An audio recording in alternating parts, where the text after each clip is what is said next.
the margin of the ocean, one pleasant evening in the month of June, the pleasant singing blackbird his charming notes to tune. 'Twas there I spied a woman, all in great grief and woe, conversing with young Bonaparte concerning the bonny bunch of roses. And then up and spoke the young Napoleon, and he took hold of his mother's hand.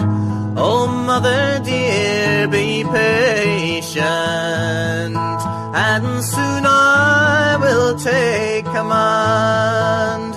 I'll raise a terrible army, and through tremendous danger go, and in spite of all the universe, I'll conquer the bonny bunch of roses. And when first you saw the great Napoleon, you fell down on your bended knee, and you asked your father's life of him, and he's granted it most manfully. 'Twas then he took an army, and o'er the frozen Alps did go, and he said, I'll conquer Moscow, and come back for the bonny bunch of roses. And so he's took 300,000 fighting men, and kings likewise for to join his throng. He was as well provided for, enough to take the whole world along. But when he came to Moscow, all overpowered by driving snow,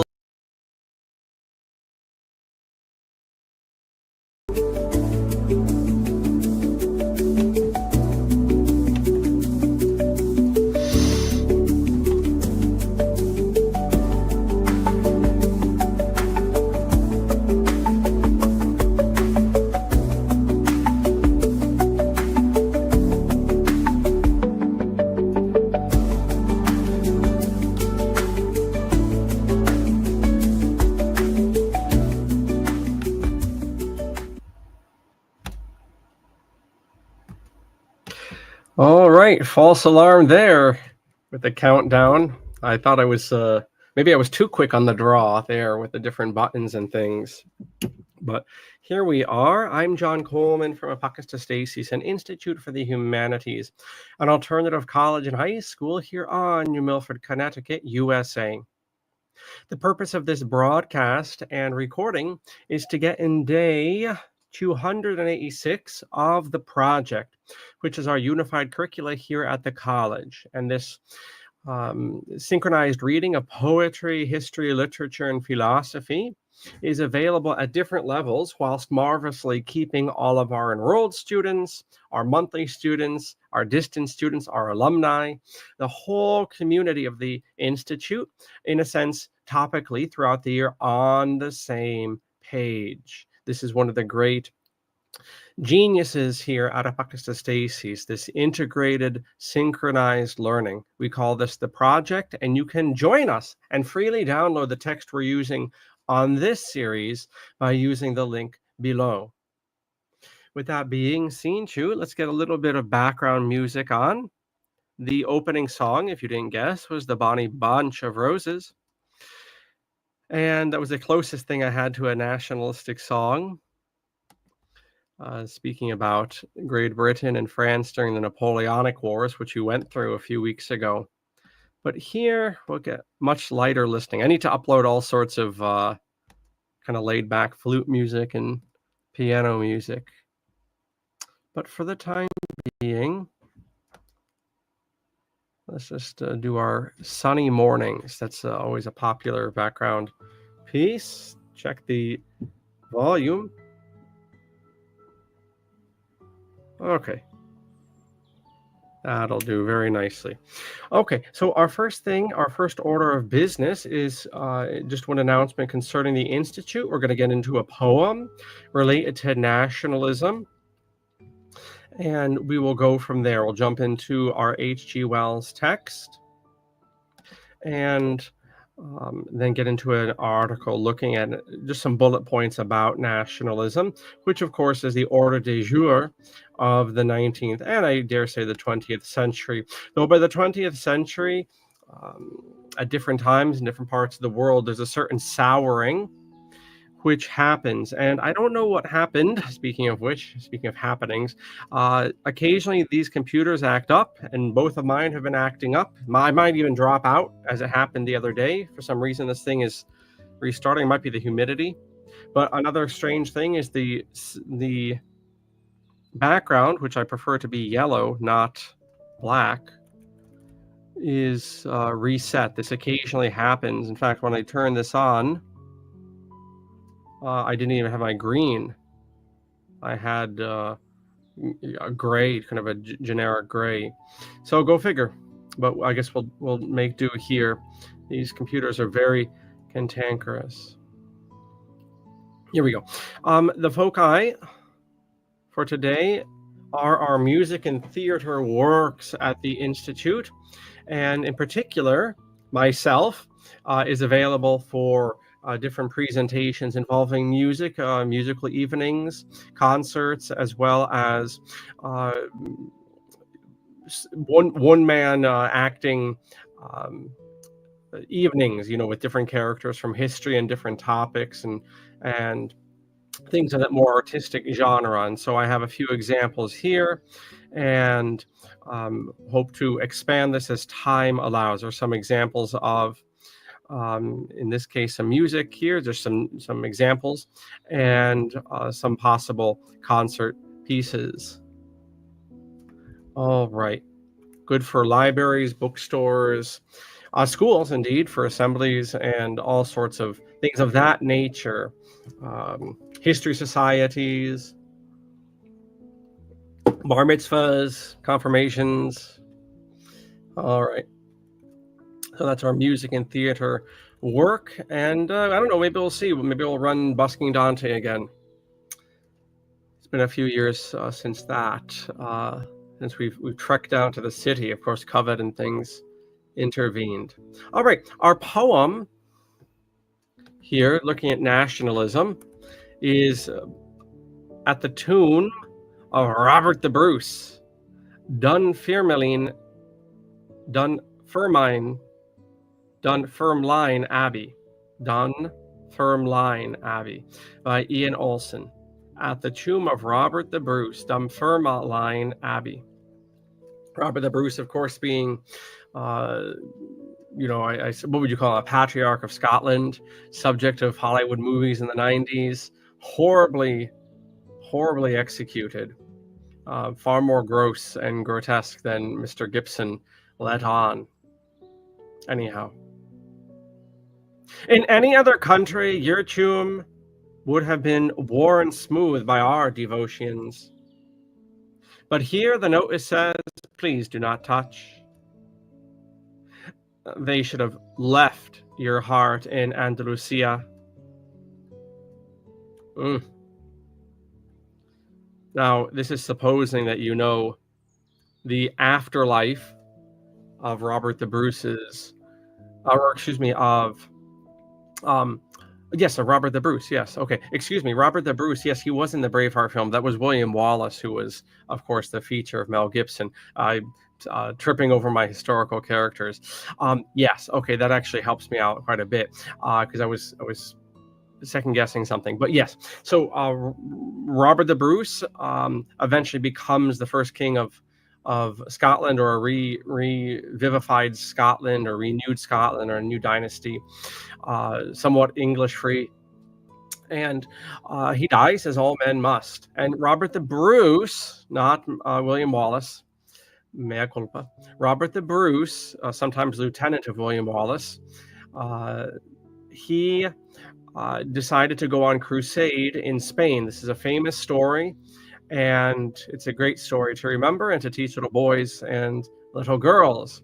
Robert the Bruce went on crusade in the 13th century, because that's what you did. And he went with his lieutenant, Black Douglas. And he died. In fact, he might have died getting to Spain. I forget the specifics. But the point is, Black Douglas embalmed the heart of Robert the Bruce, that if Bruce could not make his crusade pilgrimage, then at least his heart would make it there. And at least in one battle, perhaps in many,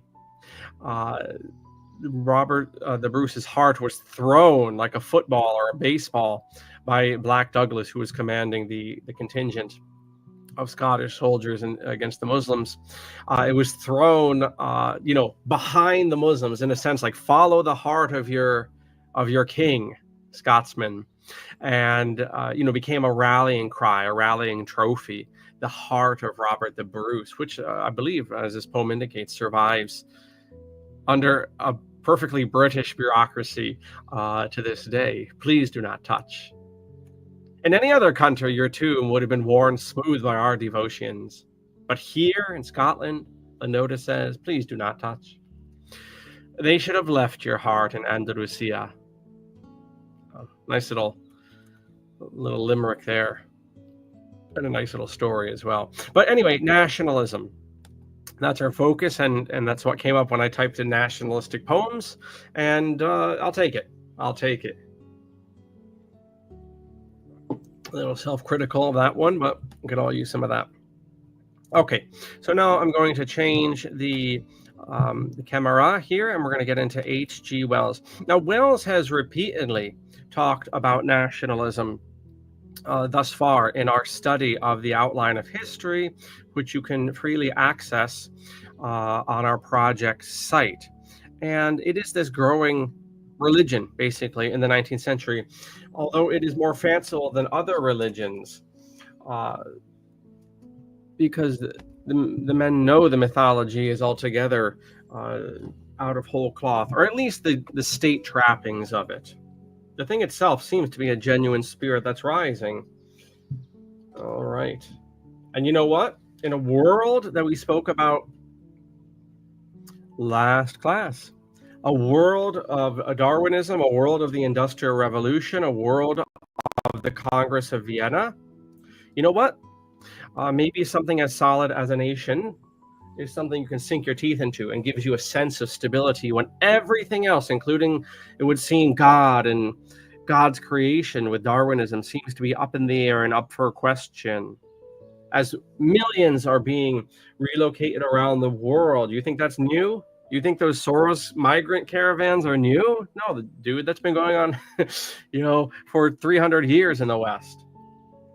And doesn't do a lick of good for stability. So, yeah, I mean, if you want to know why nationalism becomes what it does in the 19th and 20th century, look at all the other change which is swirling around.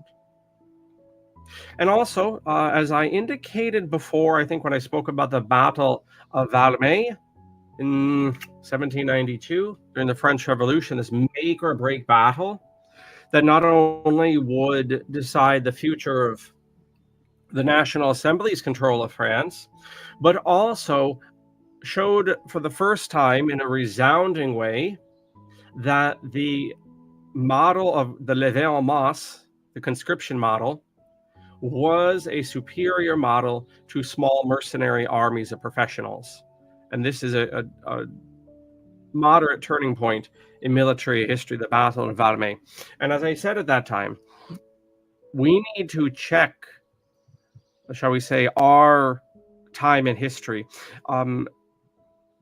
I would say generally, wherever you happen to be in the world, there's a generally sarcastic tone that people take to nationalism. And a lot of that has to do with how those sentiments were very cynically misused in the 20th century. In Europe, that's largely going to be the First World War that sarcasm begins. In America, that doesn't happen for another couple generations until the Vietnam War. But in either case, we need to put aside our cynicism of nationalism and our skepticism, perhaps, and try to put ourselves, as we so often do, in the footsteps and in the pants seat of those in history at that time. We will never be good historians if we cannot do this.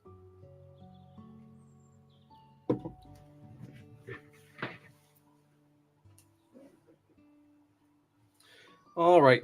So we're going to read here. Make sure I got the right section. Yes, this is section 6. Again, the chapter on the 19th century is quite robust, as you might imagine. So we'll read a bit here and have our typical chit-chat.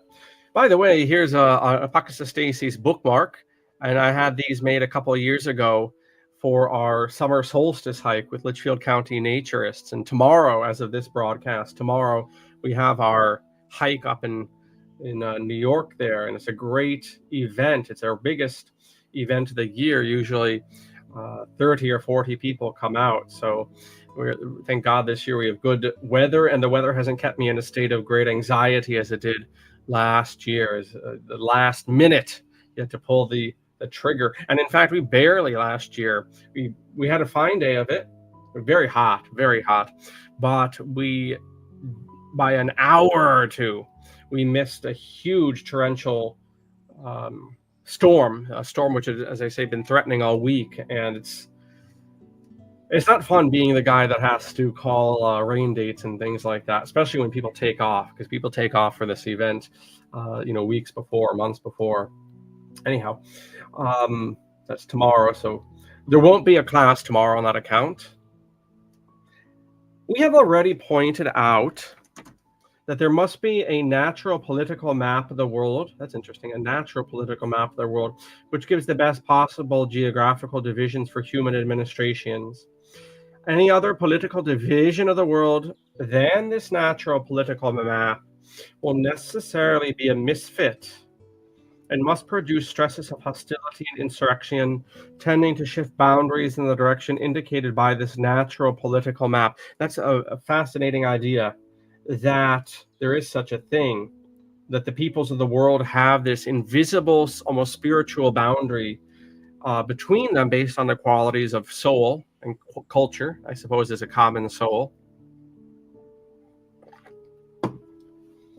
These would seem to be self-evident propositions, were it not that diplomats at Vienna, Congress of Vienna, evidently neither believed nor understood anything of the sort, and thought themselves as free to carve up the world as one is free to carve up such a boneless structure as cheese. And we're going to see the same blindness at the Treaty of Paris in 1919. Most of the upheavals and conflicts that began in Europe as the world recovered from the exhaustion of the Napoleonic Wars were quite obviously attempts of the ordinary common men to get rid of governments that were such misfits as to be in many cases intolerable. Generally, the existing governments were misfits throughout Europe because they were not socially representative. And so they were hampering production and wasting human possibilities. Now, the monarchies had been socially representative some hundreds of years before, when you had a feudal arrangement, when the church was more prominent. That is not the case by the 18th, 19th, 20th centuries, where you still, in a waning sense, have monarchies, but who's in the saddle? The middle class and the commercial interest. And so, of course, the middle class is going to chafe at a political order which was designed for completely different castes of men and circumstances at monarchy. What are these modern republics but giant chambers of commerce?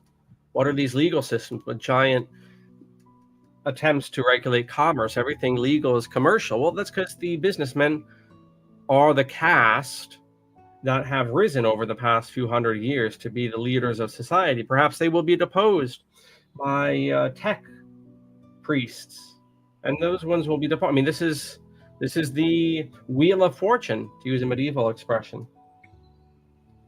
But when there were added to these universal annoyances differences of religion and racial culture between rulers and ruled, as in most of Ireland, differences in race and language, as in Austria and North Italy, and throughout most of the Austrian Empire, or differences in all these respects, such as in Poland and the Turkish Empire in Europe, that part of the Turkish Empire that's in Europe, the exasperation drove toward bloodshed. The exasperation of being in these combinations and having them not match an excellent, please write this down, this natural political map. When the world of attorneys and the borders of attorneys on paper do not match the natural, almost spiritual political map, you will have at the bottom of the page exasperation that drives towards, oh, you can't see, exasperation that drives towards bloodshed, right? Make a note of that, especially the natural political map. Europe was a system of governing machines abominably adjusted. Good old word we should dust off more often. From the stresses of this maladjustment, the various nationalist movements that played so large a part in the history of the 19th century drew their driving force. So the maladjustment, again, is between the natural political map and the actual moment in geopolitics. That's what drives so large a part of this nationalist history. Now we define our terms. And again, we need to put aside the skepticism of the 20th century when it comes to nationalism. We have to put ourselves in the 19th century. People are not cynical about the nation. And in a world where everything is changing, where you have Darwin, you have huge migrations of people, you have industrial revolution, you have all of this nationalistic wars going on, and wars of ironing out internal controversies and indeed internal groups, non-hackers, whether that's the French Revolution or the US Civil War or the German wars of unification. Well, it kind of makes sense. Why does the nation become this fetish or this totem? Well, because it gives you a sense of stability. In a world where Darwin proved that God doesn't exist, I'm not saying that's the case. I'm trying to paint the picture. In a world where you're in Australia, even though you're British, or you're in America, even though you're Mexican or something, the nation seems to be the stable thing. So there we go.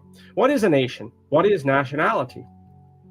If our story of the world has demonstrated anything, it has demonstrated the mingling of races and peoples, the instability of human divisions, the swirling variety of human groups and human ideas of association. I mean, what is this book? We're on page 780, and we've had 10,000 years of history, and have we come away with nothing but that, right? Mankind is swirling. A nation, it has been said, is an accumulation of human beings who think that they are one people. Now, I have to say this, and this is the second time he's brought up the Irish here, and this book was published in 1920 originally, although this particular text was published through several editions. This is the 1961 edition, but originally this was put out in 1920, which is at the very height of the Anglo-Irish War, and H.G. Wells was very fond of the British, and he despises the Irish, and he despises Irish nationalism, and he this is the danger of all historians, of course, is the closer you get to your day and age, the more attention you give it. So he gives, ironically, more attention to the Anglo-Irish War, not just in passing like we have here, but you'll see when we get to the 20th century. He gives more attention to the Anglo-Irish War than he gives to certain empires in the past. And that's just the telescoping that happens often with history writing. But here we go, once again, another mention of the Irish in a slightly disgusted tone. We are told that Ireland is a nation, and Protestant Ulster certainly does not share that idea. And Italy did not think it was one people until long after its unity was accomplished. Should I put on the Irish fiddle music at this point? No. Or I need to get some Italian music here too as a background. All right. It goes up here. When the writer, H.G. Wells, was in Italy in 1916, people were saying, this war will make us one nation. Again, are the English a nation, or have they merged into a British nationality? Scotsmen, to our Robert the Bruce earlier, Scotsmen do not seem to believe very much in this British nationality. It cannot be a community of race or language that constitutes a nation, because Gaels and the Lowlanders make up the Scottish nation. It cannot be a common religion, for England has scores of religions.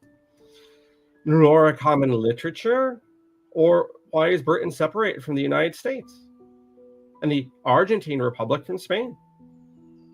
We may suggest that a nation is, in effect, any assembly, mixture, or confusion of people which is either afflicted by or wishes to be afflicted by a foreign office of its own, in order that it should behave collectively as if its needs, desires, and vanities were beyond comparison more important than the general welfare of humanity. And let's not skip over this interesting illustration here. And he's having a bit of tongue-in-cheek fun with the characters that we have. So we have the tribal gods, he calls them. Very tongue-in-cheek. National symbols for which men would die in the 19th century. And so let's have some fun here. Should I cover them up and have the viewers mention them?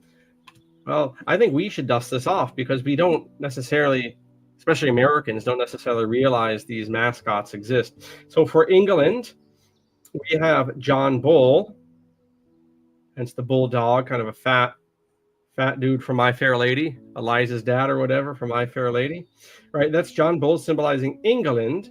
And then we have Britannia, kind of a Roman Greek goddess, Germania, and of course, what is the Vera Britain? Vera Britain, I think, is the nickname. So he gives John Bull here. Vera Britain, I think, is the nickname for the mascot of Britain altogether. Germania, okay. France is Marianne, and then Kathleen Houlihan, Ireland. I saw an interesting cartoon, and it was from the probably from the same time of this book when all that Anglo-Irish stuff was going on. But it was comparing, kind of a rather disheveled Ireland, depicted as this, and then an Ireland that kind of looked closer to this, and then underneath is, which one do you choose? Vote Sinn Féin. And of course, we have Uncle Sam here in America. I wonder what's in a Wonder bar? Anyone remember that? I wonder what other mascots exist. We have the Russian bear, the Chinese dragon, okay. But like in South America and Africa, do they have, Middle East, do they have these sorts of personifications, or is this a Western European, North American thing? interesting to think about.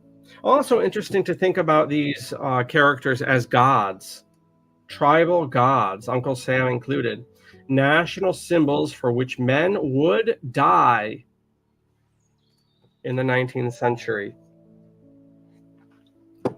So there we go. And maybe something like that explains the old classical gods of antiquity. You know, we often have, I think, a rather childish understanding of so-called paganism in the classical world. Maybe it was something like that, and something got lost in translation, and they were kind of personifications. I've kind of leaned in that direction for a while. Those ancients were pretty intelligent compared to the type of dismissal we give their religious paradigm. Anyway, we have already traced the development of the Machiavellian monarchies into the rule of their foreign offices playing the part of powers. And we looked at this especially prior to the French Revolution, when we were looking at the great power politics, the time of the 7 Years' War, and all of that stuff coming out of the Wars of Religion and the Congress of Vienna. So if you're following along, and you can freely download this book if you go to our sub-site, there's a free PDF, and you can join us every day. Just go back to that section after Westphalia, 1648, after 1648, before 1789, before the French Revolution. That's where you'll have the first discussion of this in depth. The nationality which dominated the political thought of the 19th century was really no more than the romantic and emotional exaggeration of the stresses produced by the discord of the, once again, natural political map, with suitable political arrangements in the interest of such powers. Throughout the 19th century, and particularly throughout its latter half, there has been a great working up of this nationalism in the world. All men are by nature partisans and patriots, and the tribalism, the natural tribalism of men in the 19th century was unnaturally exaggerated.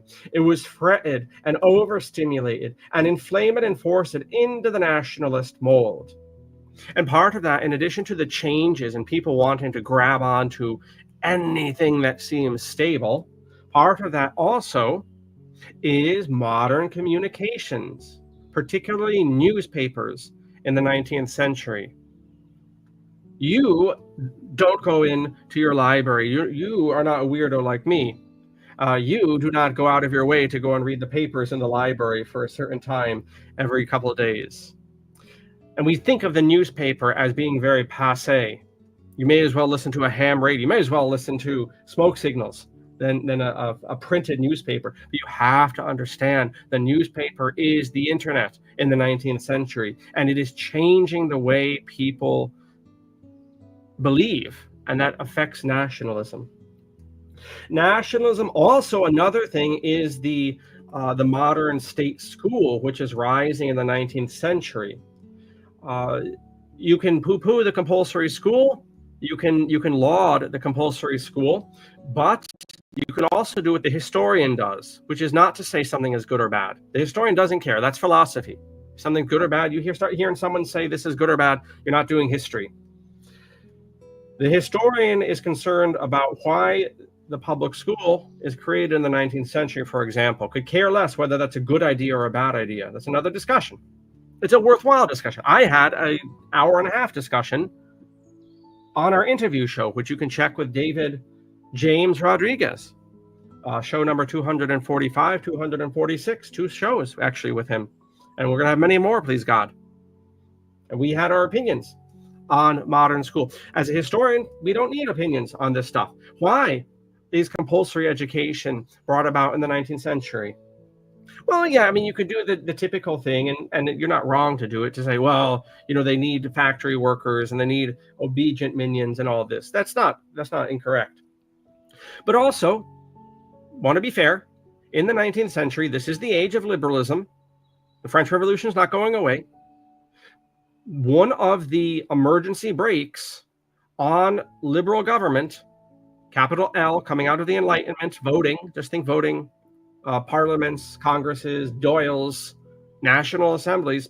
One of the features of liberal government, one of the emergency brakes If you're too high and mighty to go to your library to read the paper, you're probably not riding public transport. Go on a bus.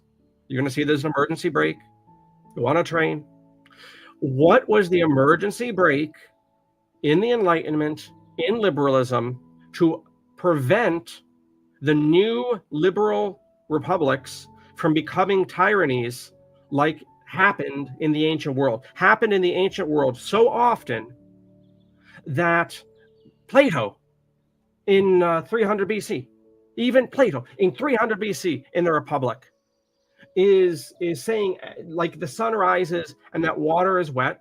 He says it off the cuff. The republics always turn into oligarchies of rich people that are dominating everyone and fooling everyone. Right? Did you think that the liberals in the Enlightenment in the 19th century weren't aware that every republic in history always turned into a tyranny?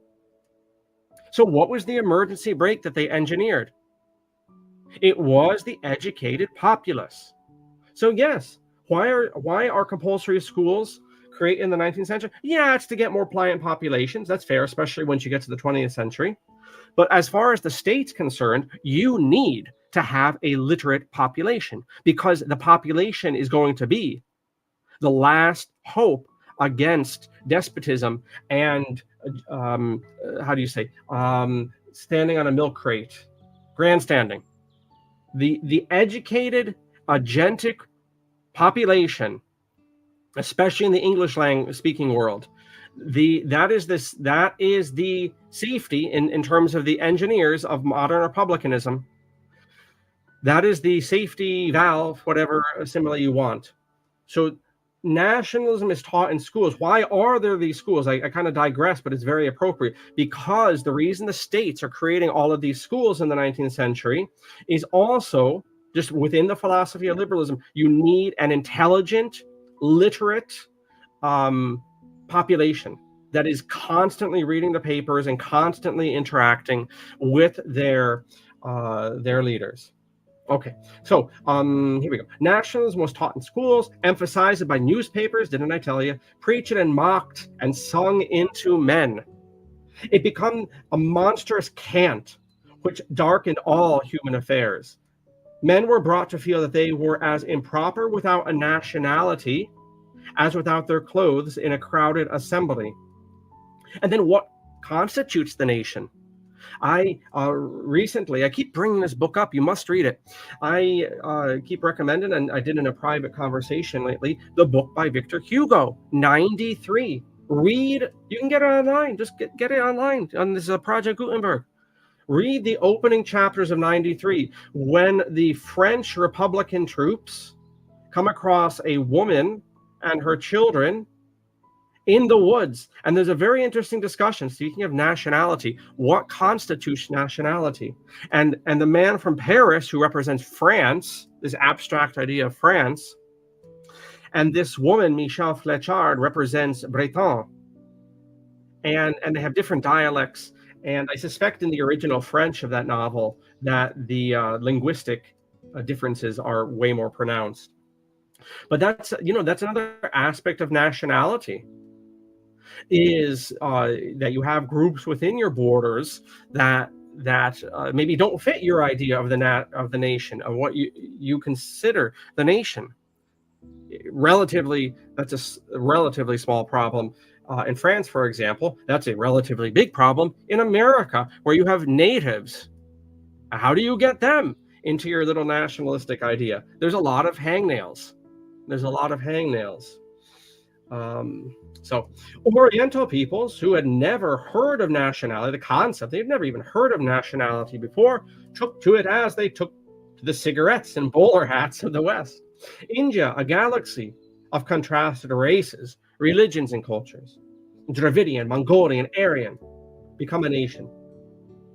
There were perplexing cases, of course, as when a young Whitechapel Jew, had to decide whether he belonged to the British or the Jewish nation, right? And then you have that whole aspect of people who identify, to use a modern buzzword, who identify, with nations long gone.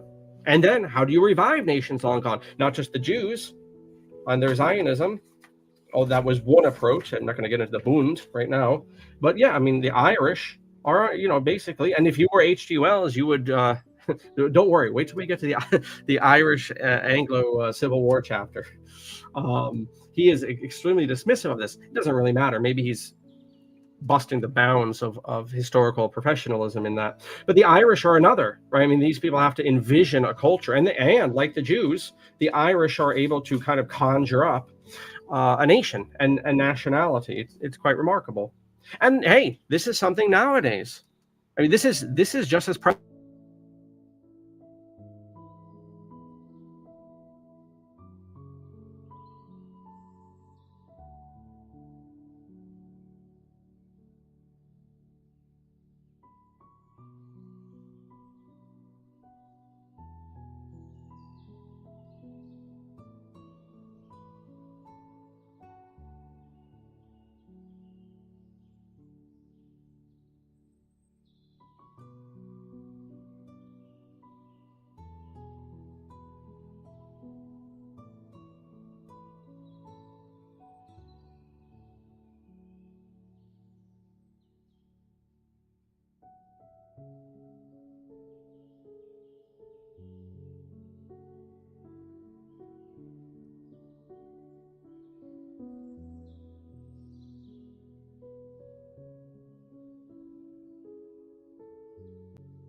Am I back on?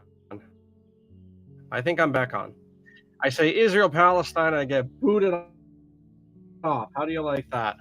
Coincidence? I don't know. But here we are. I trust Compline hasn't been ticking along the whole time. Yeah, so I'll have to snip this out for the final edit. But what was I saying? The topic of nationalism is very present today, whether it's Israel-Palestine, which may or may not have my computer cut out, or whether it's Kurdistan or Taiwan, Hong Kong, Pakistan, India in the last month. Whatever the case may be, these topics are very, very appropriate for today. Indeed, we think of Northern Ireland and the so-called Republic and other things as well. In a sense, you may have a similar discussion in the American Southwest with different immigrant groups and so forth. So this idea of nationalism and who belongs and who doesn't and what constitutes that, because it is a very slippery thing. These are very pressing topics altogether. All right. The final thing I would like to do on this class here, as we make our way through H.G. Wells' outline of history, before I get knocked off again, is to switch the camera to an article that's appropriate to this idea of nationalism, and we will bring the bird down. Now, tomorrow we have our LCN hike in New York, so there will not be a history class out. I'll have something on the different channels, perhaps, and there's merely 12 years of stuff on these channels, so I think you can get by with a day off, so-called day off for you. Day off for you and YouTube. Here we go. The weather's looking good for tomorrow, so that's good. I think we'll have a good turnout, please God. Okay. And then we have some other things coming up at the Institute as I get our article queued up. The yard and getting ready for tomorrow. A lot of my project today and next week is getting our course catalog ready for the autumn semester. So you're going to see a whole section given over to the project and delineating that in text, as I've delineated it before in recording. Wow, these buttons take forever, but it'll be worth the wait.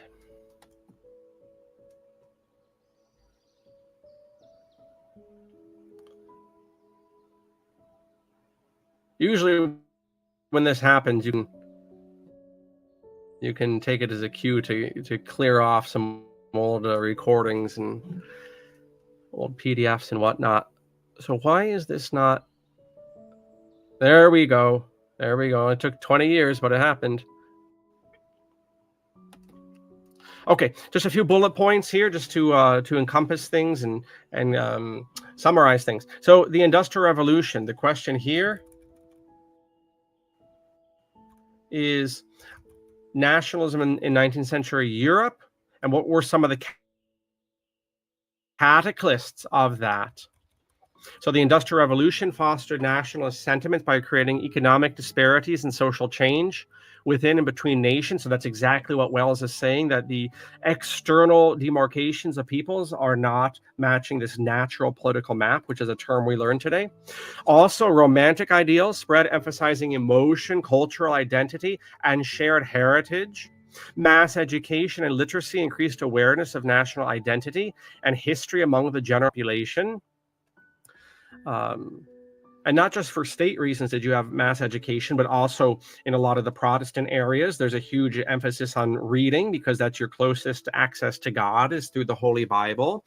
There's also that liberal idea of accruing more knowledge and personal improvement, self-improvement by reading. So all of that comes together to form an absolutely obsessed population of reading in the 19th century, readers of the 19th century. Also, improved communication and transportation networks facilitated the spread of nationalist ideas, such as the telegraph and railroads. If you're interested in this, and also how this technology, which collapses time and space, telegraph is effectively instantaneous. Railroad makes distances nothing compared to the old wagon. If you're interested in this, read Toynbee, because Toynbee really gets into this aspect and how that dynamic of technology and communications technology changes the dynamics of rulers and ruled, and makes the rulers seem far more monolithic than they had ever been before. The concept of imagined communities explains how shared language, culture, and media fostered a sense of national belonging. Print capitalism, standardized languages, newspapers did as much and share the national narrative. See the decline of monarchies and new ideologies such as liberalism coming to the fore, constitutional monarchies. And then also the Napoleonic Wars, and then something we've yet to talk about, the Crimean War, especially in so-called primitive areas such as the Russian and Ottoman empires. And then they get into the nitty-gritty of of some of these geopolitical things and sociopolitical consequences. But we'll get into that in our time with H.G. Wells. All right, so there you go. There you go. The idea of nationalism. We'll bring the bird down here for this week with the project.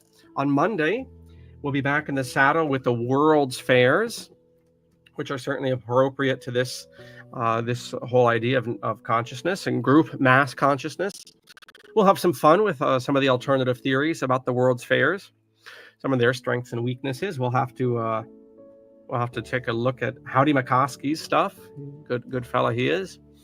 And yeah, so keep an eye on the channel. So we'll have some other stuff coming. I have to get some other recordings out there as well. And indeed, finally, if you wish to join us for these daily classes and really stay nimble on the whole sweep of human history, go to our project page, and you can start by downloading our poetry and history texts. Eventually, please God, sooner than later, I'm going to have these all collated into single documents.